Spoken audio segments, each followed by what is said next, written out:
स्वागत और अभिनंदन आप सभी का अनोखी और अद्भुत कहानियों की श्रृंखला में।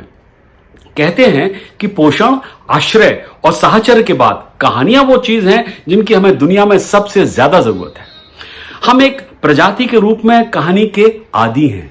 जब शरीर सो जाता है ना, तब भी हमारा मन रात भर जागता रहता है, अपने आप को कहानियां सुनाता रहता है। आज की कहानी पंचतंत्र से है। कहानी का नाम है शेर की खाल में गधा। एक गांव में एक धोबी रहता था। उसके पास एक गधा था जो धोबी के ढेर सारे गंदे और धुले कपड़े रोज ढोता रहता था। क्योंकि धोबी की कमाई कम थी, इसलिए गधे को अक्सर भूखा सोना पड़ता था। इस कारण गधा दिन पर दिन कमजोर होता जा रहा था। एक दिन धोबी किसी काम से दूसरे गांव में जा रहा था। रास्ते में एक जंगल पड़ा। जब उस जंगल से गुजर रहा था तो उसे एक मरा हुआ शेर दिखाई दिया। उसके दिमाग में तुरंत एक विचार आया। वो शेर की खाल निकाल कर घर ले आया। जब वो घर लौटा तो उसने अपने गधे को शेर की खाल दिखाई और कहा, तुम मेरे लिए दिन रात काम करते हो, फिर भी मैं तुम्हें अपनी खराब स्थिति के कारण खाने के लिए ज्यादा दे नहीं पाता। मुझे इसके लिए वास्तव में खेद है, पर मैंने अब इसका एक रास्ता निकाल लिया है। तुम अब भूखे नहीं रहोगे। तुम इस शेर की खाल पहनकर हर रात खेतों में खुलेआम घूम सकते हो और जी भर के खा सकते हो।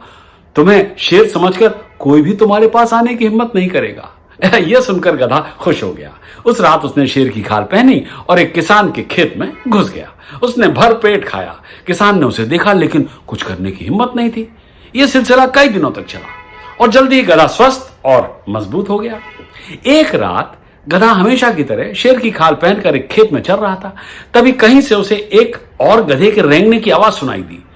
शेर की खाल में छिपे गधे को लगा कि उसे अपने साथी गधे की पुकार का उत्तर देना चाहिए, और फिर बगैर सोचे समझे शेर की खाल में छिपा गधा भी रेंगने लगा। गांव के लोग घबरा गए। वो दौड़कर उस खेत में पहुंचे जहां गधा रेंग रहा था। सारा मामला उनकी समझ में आ गया और उन्होंने शेर की खाल में छिपे गधे को पीट पीट कर मार डाला।